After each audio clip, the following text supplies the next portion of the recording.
Hi everyone, Thanks so much for joining today. I hope everyone is staying safe and well during this COVID pandemic.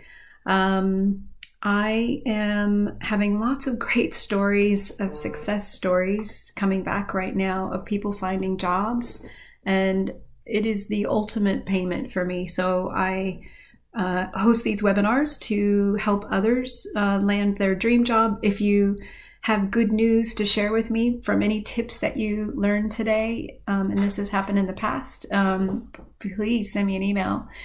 But today I am going to go through the resumes that get you noticed, the interview skills that give a great impression to the interviewers, how to talk about yourself, knowing your strengths, being clear on what types of jobs you're targeting, where to look for those jobs, and I'll have Q&A, questions and answers at the end. But if you have a question as I'm going through the content, I encourage you to write it in the chat box on your YouTube screen. So I'll address all of those questions at the end. So if the thought pops in your mind, don't be shy. Feel free to write those questions down. And with that, we'll get started. We'll probably only need like 30, maybe 40 minutes for this session, depending on the Q&As. The first thing that I teach my clients is a human-voiced resume. So it's about ditching the jargon and kind of writing like you would be talking to someone. And that type of language is much more appealing to read to people that have 100 emails a day, 200 resumes to sift through. So I'll show you an example of this in a second on what I'm talking about, but it's kind of moving away from the zombie speak and getting more to what words describe you as a human. So let me show you our first example of this. Oh, sorry. So at the beginning of this resume, it's all kind of a list of skills and attributes that are kind of that business jargon language. And I'll show you a good resume in a moment of how we converted this particular person's resume.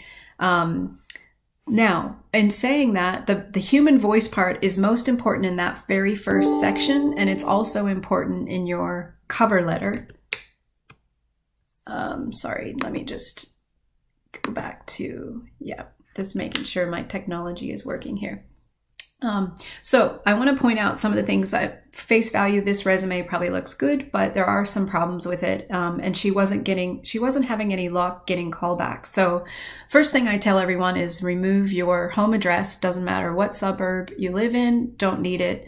That's all countries now that are English, as the primary language. So that's US, UK, Canada. You don't need your address. Lots of jobs are remote. It just doesn't matter as much now, especially because of COVID. So the only three things are you need your name, your mobile, your email, and maybe a fourth, depending on what industry you're going for, a LinkedIn URL as well. Now, in the this section is a bit repetitive of this section. So she's broken down her soft skills. Then she's put her technical skills because she's an IT developer. It's not clear. You have to really read through the details to get that information. So I'll show you how we converted it, and then it got her multiple job interviews and multiple job offers. Especially if you're transitioning to a new career, you don't want to start your work history on the first page. So the first page is already probably losing the audience because it's a kind of a checklist, I guess. So there are better ways to display your skills and experience. And then this looks okay because I really like that she has achievements, but it's got all of the job titles. It's missing the city and state or country where she worked. I do like that she's got the month and year. If you leave that off, your resume can be thrown out. What else? She has listed that she's self-employed, perfectly fine. But again, we want to put the locations. That's important to Australians as they're looking for local experience at times. But even if you have overseas experience, you need to list that as well. And then she's got her education, which is there's nothing wrong with that. And she's listed a lot of extracurricular courses that she signed up for as well. And then she's got another list of hardware and software. So, by the way, the reference is available on request. Remove it from your resume. It's just a waste of white space now. So let's look at the good resume once we converted her. So this is the human voice. By nature, I thrive in a fast-paced organization where I can juggle multiple projects. I'm especially in my zone when I collaborate with my customers. So she's weaving some of her strengths language into it, or my teammates, on new futuristic solutions. So one of her strengths is futuristic. I'm always seeking new ideas with smarter solutions. I'm excited to be pursuing a IT application support job. So that's much clearer on what she's looking for. And then bam, we put the bullet points here of her capabilities. She's got 14 years of IT application experience. She's worked a lot in the healthcare system. She's got lots of end user support. So she puts numbers in here. If you notice, she's putting real evidence of each of these capabilities, which is far more compelling to a recruiter who's scanning her resume. And you only have 6 seconds to make a great impression. So you have very little time. Then we've listed proof or evidence or each of these bullet points. So that's the key and that I'm teaching a lot of clients. Then we've neatly listed all of her technical systems that she's worked on. We've given the reader a very brief overview of all the job titles she's had and the years. We just kept it to years. And then on the next page, we go into more detail about her work history, each company, where it is. This is in Melbourne. And we've split out some of the duties because she had kind of a steady state type of job. So the responsibilities are relevant. And she lists the achievements, and the more metrics you can use in achievements or results, the better. And then we list all the companies. So it's much easier to scan. If you notice, all the employer names are in blue. And then we kind of consolidated all of her education and qualifications, and that's it. That got her lots more callbacks, and yeah, landed her a great job. It was more money, closer to home. She was so excited. Now, I won't spend a lot of time on cover letters, but one of the things that I'm really trying to impress upon people that are writing cover letters, you should keep the same resume. You only need 1, maybe 2 versions of your resume if you're like a project engineer and a civil engineer. If it's like similar disciplines, but different soft skills, that's the only reason I recommend having more than 1 version of your resume. But for your cover letter, you need to customize it every time. And the way that I would tell you to look at this is pretend that the person on the other end has no idea of your industry, your technical skills. And what you do is you paste some of the key bullet points. I would say no more than 5 or 6 if you can keep it to 1 page. So paste from their job ad the language that they use of what they want in the requirements for the person that's applying. So they want workplace management, service delivery, service integration, service outcomes. And for each of these bolded bullet points, we have listed stories of how she's completed. She's definitely ticked the box of meeting that criteria. And here's some compelling reason why. And so she's led a team responsible for delivery, measurement, reporting. She's also reported in ITIL, which is the framework that is used by all the bigger companies. So it's just giving them a flavor that I am what I say I am. It's not enough to just put up a list of skills that you've been trained in without giving a bit of evidence for it.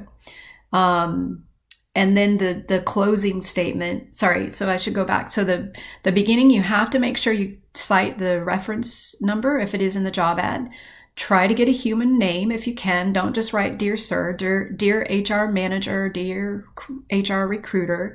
But better if you could even call the company and ask whose name the applications are coming into. Always bold the name of the position that because they might be recruiting for multiple roles. So it's making it as easy as possible for the audience, for the reader. And then this intro paragraph is a bit of the human voice. If you can talk about, a little bit of your experience, you don't have to recap your resume because they have that, but it's just giving them a feel for, and this is the place where you would drop some big companies if you've worked for them. That's always a good idea to get their attention. And then the closing paragraph is very short, simple, polite, and you might even paste something from the job ad that talks about their culture or the type of people they want to attract. And you can say, well, this very much aligns with my natural strengths. That's it. Name, mobile number. You don't have to expand. The only time you would have to expand on this is if it's a government application, and then they have selection criteria, and that can go 2 pages, 4 pages. So the government applications are more lengthy, but every other private sector, corporate job, or even non-corporate job should have a 1-page cover letter, no more. So in closing, the resumes and cover letter do's and don'ts. So keep your resume to 3 to 4 pages. You don't need to list your job history more than 10 to 15 years.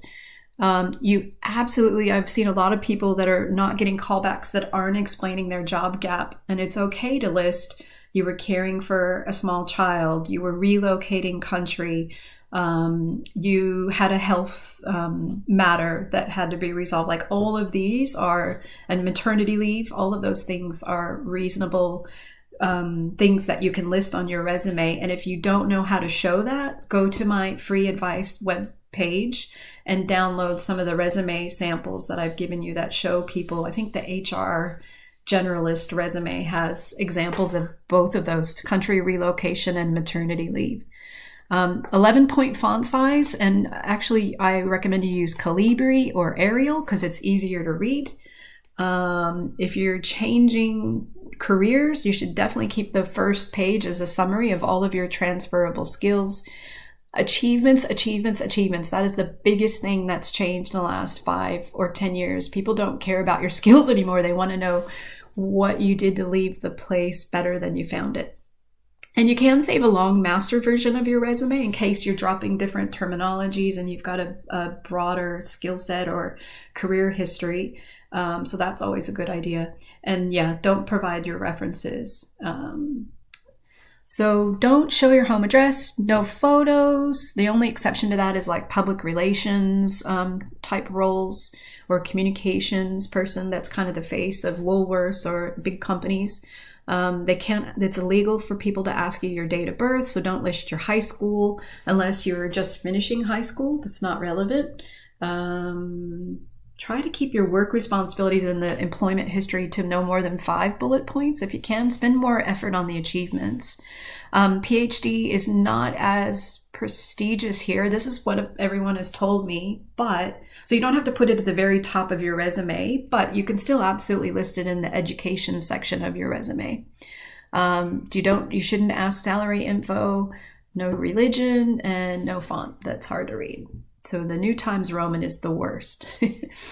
Okay, so let's go back to the next section. So now we're going to talk about interview skills. And I am so excited this week because I helped 2 individuals write a kick-arse resume and cover letter that got them to the first interview. And it was both of them were very unique industry. So one was government housing and the other one was naturopath, like healthcare roles. And so we really paid attention to the job ads, the focus that they asked us to comply with in the application letters. And then we spent quite a bit of time revamping their resumes so that they got the call back. And then I had a prep session with them for interviews, and they both did great for the first interview, and they're now on to the second phase of their interviews. So I'm so happy. So interview skills, no one likes to do interviews, and you're not alone if you're nervous. I do recommend watching some of the interview videos on my website if you're really nervous, but here are some of the highlight tips that I do want to share with you. Okay, so ways to stand out. The tell me about yourself, that is the first impression that you're going to make, so you need to nail it. And how you do that is don't make it all about your resume, don't make it all about your work. So I could say, you know, I was born in the US and I moved here 12 years ago. I've had a number of leadership positions, including HR director. But now what I found my passion to be is developing others. I especially love helping women. And what motivates me is hearing their success stories. I also have 3 kids. They're all grown and on their way in their career. So I'm enjoying some of the travels when it's not COVID. So that can be it for your tell me about yourself story. So you're being vulnerable and you are telling them, I'm a mad NASCAR fan. I love cricket. I'm so excited about the Blues game tonight. So any of this stuff is okay to share in that, because if you're interviewing 100 people a day and all you get is business, business, business, it gets a bit boring. So if you can differentiate yourself, that's my first suggestion. So do a combination of business and personal in that tell me about yourself. If you're not sure what to say, write down the bullet points, practice it in the mirror, practice it to your dog, your family, so that it doesn't sound rehearsed after you've said it enough times. And it is kind of like your elevator pitch. And you can also add in that speech why I'm excited about this job. Okay, now your strengths. People are sometimes very clear on what their strengths are, others are not. And there is a pretty inexpensive survey that you can take that I'm quite well versed in. It's called the Gallup Strengths Survey, and there are 34 strengths that are possible. You can pay for 2 different surveys. The questions are the same, but one is cheaper. It's like $40 and it unlocks your top 5 strengths. The other one is $80 and it unlocks your full 34 strengths. So it ranks them strongest to the least strongest. Now, knowing these strengths are so critical in every single job interview. The lady that interviewed yesterday in the healthcare, the naturopath industry, she was asked what her strengths and she gave examples. So I'm very organized. So give work examples. I'm always the one that's planning the company events. I'm very analytical. So when people have questions about spreadsheets, they come to me because I'm the Excel wizard. So it's giving those strengths, but also their soft skills, by the way, and how you use them. Just a very quick example of how you use them. That is going to set you apart in the interview as well. And my tip for what's your weakness is to use that strength. So I'm very analytical, but sometimes I may take longer to make a decision. So I've been able to improve that over the years by asking for input from others before I go too much into the detail. I'm very organized, but sometimes I'm changing plans so much that my family or my team gets frustrated with me. So now I keep that in check by trying to keep it simple when I'm planning something. So it's giving more credibility to your strengths, but also reflecting that those can be your weaknesses as well.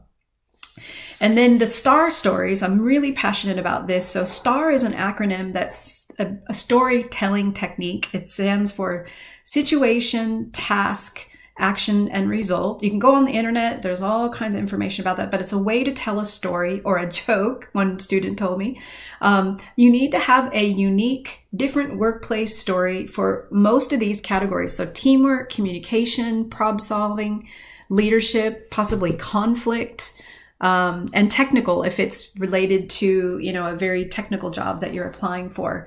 And it's a story that you start with. So I'll give you an example. So tell me about a time you had to deal with a challenge. I was 25 years old. I worked as a Bank of America supervisor. This is all true. So I'm telling the situation. So my role was a supervisor. I had a team of 15 customer service reps. One of the representatives was caught ordering a credit card, sending it to her home. And she did this by changing someone's account address to her home, changed it back. I had never done this before. I was quite nervous. So I went to my leader and got a lot of training on the discussion that I would have with her. They agreed they would have security with me available to walk this person out. We would have reports available that showed her ID, which she's not allowed to give to anyone or she could be fired, showing her changing it in the register of the computer ID that she had been assigned. And I sat down, I had the conversation with her. At first she denied it, but then when I showed her the evidence, she couldn't. And then she peacefully left the premise and she was gone. So the result was a good outcome. I did have another leader in the meeting with me, but I led the conversation and it was fine. So that's the STAR story. It's having that unique story and using the STAR, and where people get stuck is the result. They often forget to say customer was happy, or that person now came back to me to ask for help later on, or this improved, this saved time with the team. And so we could eliminate, 5 hours a week that the team spent in the process. So just make sure you have your STAR stories. Again, if you need more detail, my free advice page has all kinds of information. The last thing to make a really great impression, and the lady used some of my tips this week. Actually, both candidates used my tips this week. One question that they both asked was, do you have any hesitation in me performing this role? So good, because you get feedback. It's a brave question. It kind of stops them in their tracks because they're not used to being asked about that. And they'll give you the honest feedback. Well, we're actually worried about this particular area where you have no experience. At least that's the only thing you can't fix. The other great questions are, what are the top 3 challenges of this role? What does success look like in this role? So I've got a whole list of great questions if you want to download my whole interview guide. But those are questions that cause people to be really impressed, because you're not just thinking about yourself, asking what's the pay, when's the next step. You're thoughtfully thinking about the organization. Okay, so now I'm just going to give a real quick flyby on Aussie culture, because I'm American and I'm Aussie now too, so I'm a dual citizen, but there were a lot of things that I had to learn when I moved here years ago. You are your last job. It's a bit of discrimination, and so if you took a job during COVID to pay the bills, it's actually counted against you when they're looking at your resume. So if you do a job that's non-related to the career area that you're targeting, minimize it. If it was short term, you may not need to list it. So that discrimination is real. They would rather have someone that's been doing the job continuously.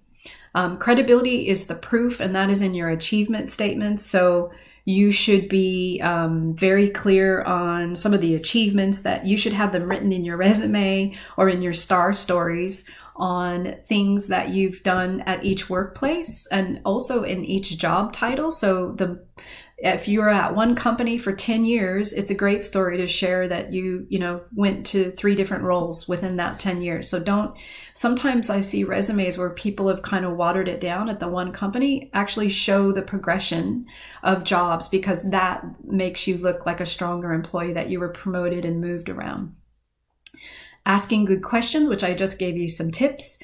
And the last one is the polite persistence. So I had one client who was trying to get into the IT industry for over 18 months. And when he made up his mind to call the recruiter and say, I'm really interested in meeting with you, and then they didn't call him back, and he called him back the next day and he said, I'll call you again, but I'm really interested in meeting you. So by that end of that week, he had been called in by the recruiter, and the following week he had been sent to an interview, and he's now doing that IT job. That's about 3 months ago. So he's so happy that paid off. So don't ask them to call you back. Say, I'll call you again, and just keep persisting, whether it's email, phone, text, LinkedIn message, but always say, I'll get back to you. I'll try you again. I know you're busy. So it's kind of acknowledging that they're crazy busy, but you would really like to speak with them for 10 minutes, 15 minutes if they can spare it. Okay, so now let's move to the closing of the interview section. By the way, webcam interviews are quite common right now. Definitely dress up. I had one man who interviewed for Fuji Xerox. They were so excited that he wore a suit and tie. I'm not saying to the guys, there's really no jobs that you need to wear a suit and tie except for maybe a law firm. You don't need to dress up like formal, but you should wear a business shirt, a business coat, like a sport coat if you can for the men. And for the women, wear a nice blouse. Wear a blouse that complements your eye color. I did a color analysis years ago and it was very helpful. So this teal that I'm wearing today is a good color for my green eyes.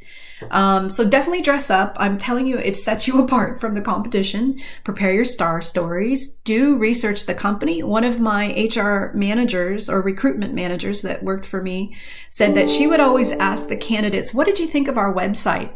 And you can tell immediately if the person had spent any time looking at the website or not. So show self-awareness by sharing stories of how you've learned from your mistakes. So it's okay if in your early analytical days, you used to go really crazy with your spreadsheets and maybe make it too complicated, but now you've shifted and thought about the big picture more. And be yourself and send a thank you note. If you have the opportunity to send a thank you note, a text, an email, a LinkedIn message, whatever, it's always a good idea. And do it the same day. If you had the interview in the morning, if you had the interview in the afternoon, do it by the next morning. And then don't misrepresent your previous experience. Don't diminish your value. I've seen cover letters that say, I know I don't have this expertise that you're asking for, but so don't even highlight, don't put it in their mind. Don't forget to bring 3 great questions, absolutely 3. You may get answers to those 3 in the conversation, but you need to bring them. And don't be afraid to bring paper or notes to your meeting. That is perfectly acceptable. There's a star pose. There's a TED Talk at the end that I share here that helps people that are nervous, and it actually helps your brain settle down. So you go in the bathroom or outside in the car park and do the star pose, which is like the Olympic athletes do after they run across the finish line. It actually chemically helps change your brain to relax and be sharp when you front up to the interview.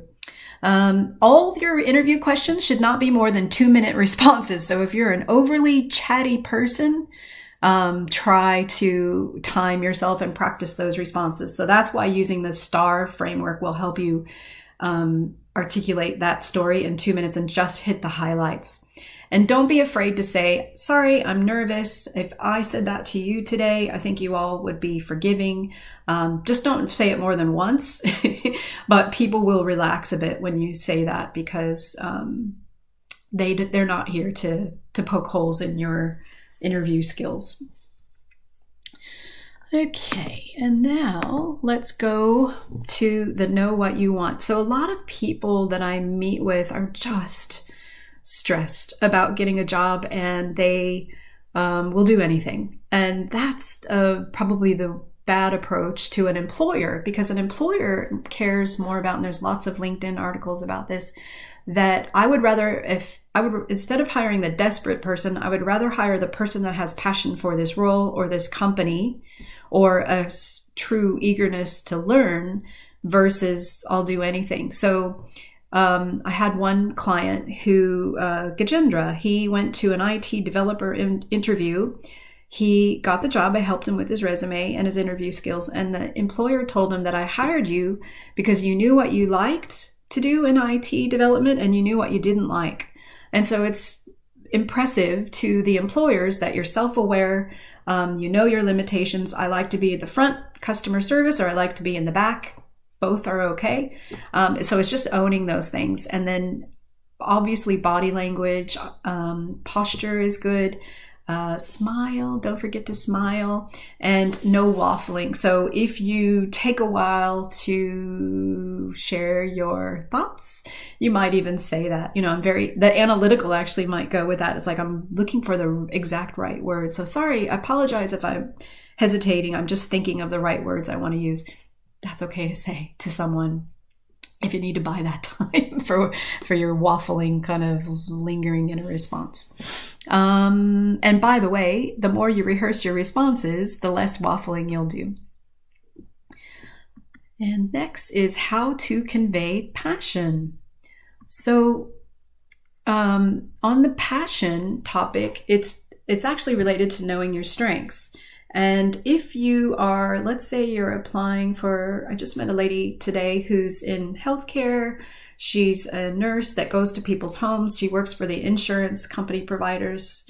And she was sharing with me kind of her career story. And what she said was, just remember, any opportunity to learn is a good thing. And so I have a daughter that's a nurse, and she was telling me, tell your daughter, make sure that she gets any opportunities to learn stuff, to do it. Because I have these 3 areas of expertise, I am well suited for this company. And they've been able to move into a new medical area called infusion that only she is qualified to go to people and provide that healthcare service. So the fact that she's talking about her love of learning relates to the healthcare industry that she's in. And so it's using that strength that gives it more authenticity. So if you can find those qualities about yourself, I'm very passionate about the environment. I always ask my family to recycle everything and to reduce waste. I order my toothpaste online and my bamboo toothbrush. Like, these are the things that convey passion for the type of company that you work for. So if you can make it more authentic and related to the job or the company that you're coming to work for, it's more believable. So that's my advice on conveying passion. And then if you don't know your strengths, I really encourage you to take the survey. And in fact, in the last couple of months, I've been rolling out a video for each of the 34 strengths. So if you want more insight, I've kind of given what are the great things about this strength, but also what are the weaknesses, how this strength turns into a weakness.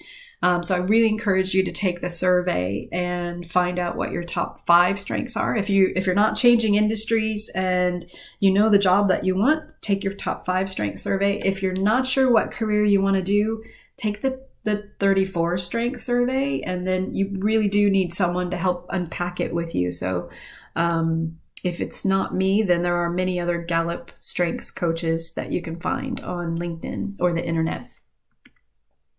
These are my top 5 Gallup strengths. So Relator, love meeting with people. Positivity, I'm always smiling. By the way, Relator is very common, and that means you like being part of a team. You like having a best friend at work. Positivity, I lift the spirit of people when in the workplace. A ranger, I truly do have that strength. All my wardrobe is color-coded from lights to darks. Responsibility, I hate letting people down. So I have another webinar today, and I want to make sure that I've got the link, which I haven't gotten yet. So I can't fathom me not showing up to this speaking engagement online for these uni students. So I want to make sure that I get that information. So I chase that up. And then woo, winning others over. So I love meeting new people. My family teases me. I'm on the bus talking to the driver, Kohl's cashier. So I just make new friends everywhere. Doesn't make me nervous to go to a networking event. And this is the list of all of the 34 strengths, and they fall into 4 families. So the doers, the influencers, the relators, and the strategic thinkers. What's really odd, for me, is that I've got top 10 strengths in all 3 of these, but no top 10 in my strategic thinking family. And so I surround myself with strategic thinkers and ask them for advice when I'm doing something that's more new or out of the box. So that's really cool. Let's go on to the job search. So if you are only applying for online jobs, that's not going to help you. You need to not put all your eggs in one basket. And the reason I say that is that all of the jobs that are found today, there are only 20 to 30% that are like on Seek or Indeed or LinkedIn or advertised on the company websites. The rest of these jobs are found through who you know. So even if you think a person that you know doesn't have influence to hire you, they might not know somebody who does, or somebody who knows somebody who knows somebody. So don't minimize your current network of people, hairdresser, parents at the school, friends that you play tennis with, people you see at the gym. Like, everybody has these connections. So don't minimize making it known that you're searching for a role. Be specific about what type of role you want, because then they'll immediately want to help you. But if you say, oh, I'm just looking for anything, that doesn't make it as easy for them to help you. So don't just spend your week doing online job ads. You should be setting up virtual coffees, asking for informational meetings, and you never ask them for a job. You ask them for advice in the industry that you want to work in. And if they like you, they will refer you. So that happens naturally by itself. Okay, now I'm going to switch to the changing face of employment. So I guess the bottom line for this is that me having been an HR director, HR recruitment teams, they absolutely go look for your presence on social media. So they'll look for your Facebook account, your Instagram account, and they'll see, is there anything inappropriate? So if you've got party photos, or swearing, or just controversial political views, it's not helpful when you're looking for a job. So just be aware of that and make sure that your online presence is consistent with your strengths and your brand. So just be aware of keeping that brand, that consistent brand, across all the platforms. And the times are changing. I'm seeing now that TikTok and LinkedIn are doing like video resumes, I guess. So I haven't tried that yet, but I will be doing that soon when I find a client that's game to try it. So there are different methods of recruitment that are happening right now. So just follow all the different platforms. Make sure you subscribe to different company newsletters, company websites. So like if you want to work for IBM, they may not have to advertise those jobs. So go to their website and sign in to receive alerts when those jobs become available. So have alerts placed for online job advertisements at multiple locations, but then also be doing some networking. And I would say spend more time doing the networking if you can, because that's what's going to land. In fact, I counted up my 13 jobs, 11 of them I never filled out an online application for. That percentage is correct.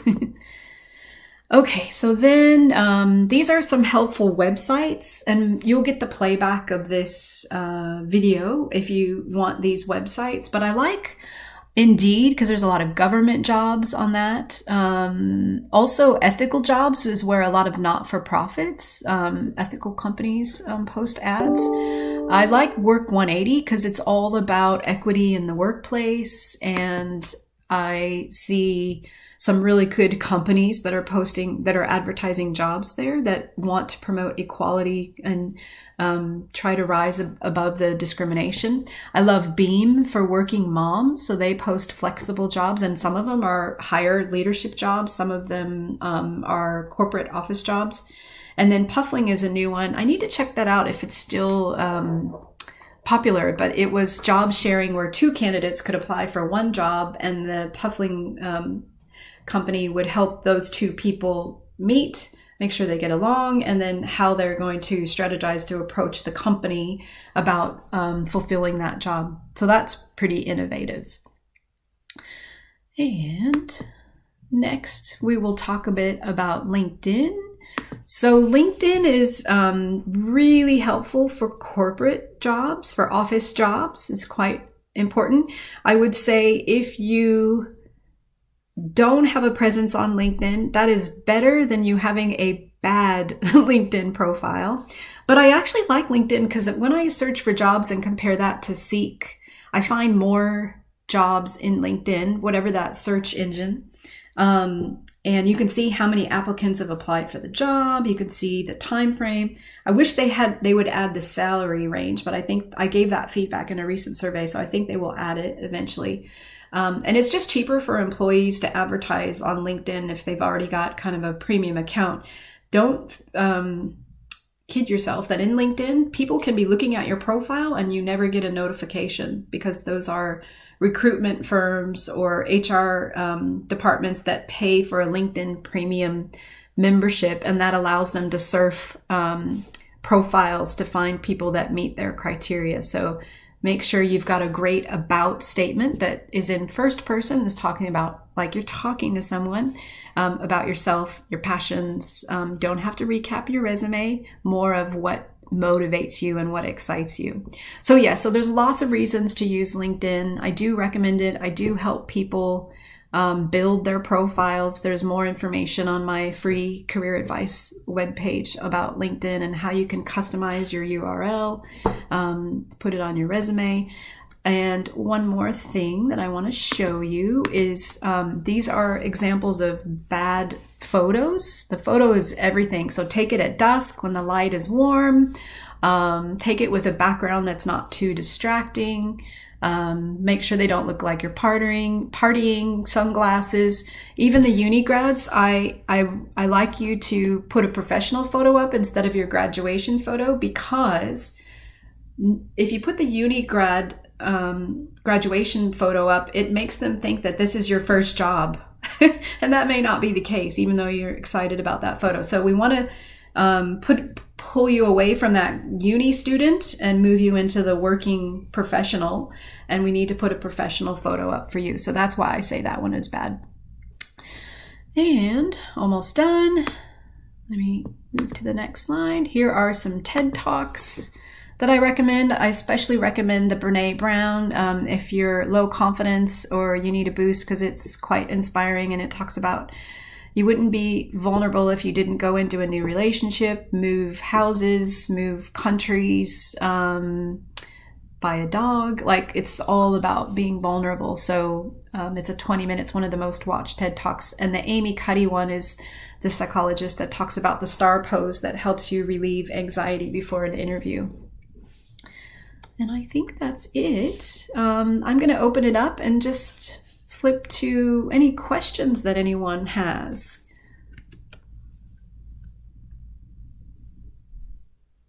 And I encourage you to ask anything. They can be very specific to your situation, whatever you like.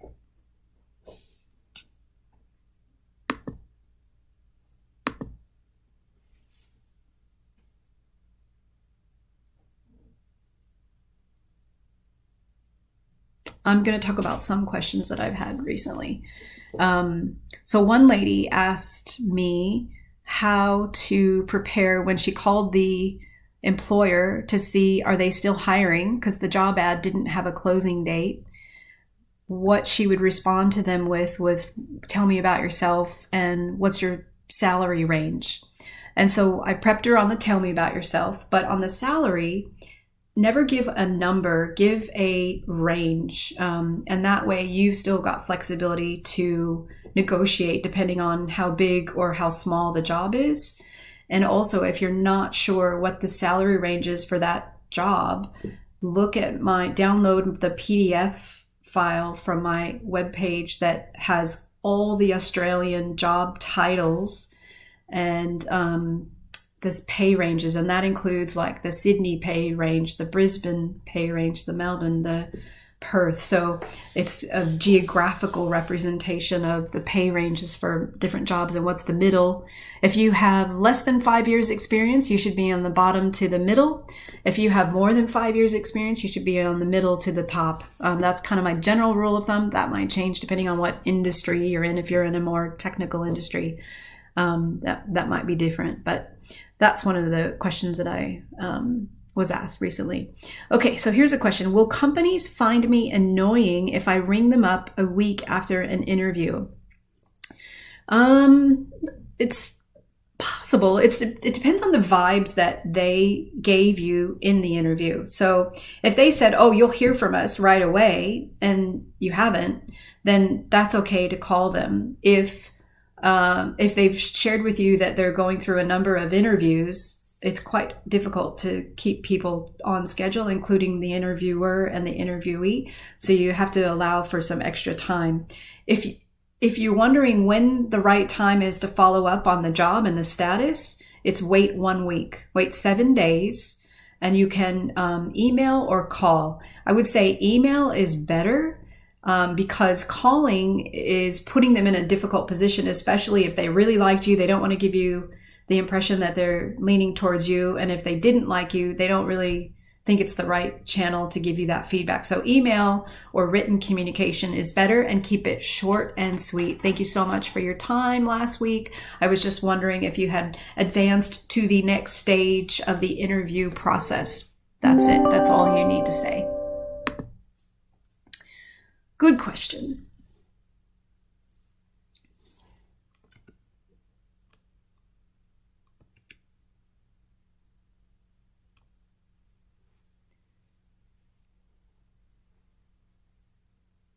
Any other questions from folks? I am here. Will employers always check LinkedIn? Yeah, there's most employers will check LinkedIn. They want to check out a photo of you, and they want to see what your writing skills were. By the way, if they look at your work history and that doesn't match what's in your resume, application's thrown out. So they want to make sure that you've got your story straight.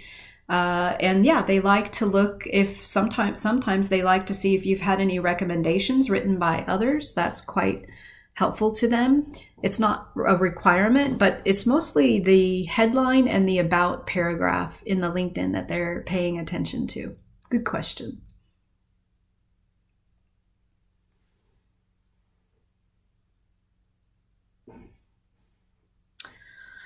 All right. Well, I just want to thank everyone for joining today, and I hope this information is helpful and it helps you land your dream job. Like I said in the beginning, I would love to hear your good news stories. It makes me so happy when people take these tips and find a job, or get results when they weren't getting results before. So even if you didn't get the job, but you got interviews, that's great. You should celebrate those milestones. So that means you're doing the right things. And that's it for now. So have a great day, and thanks for watching.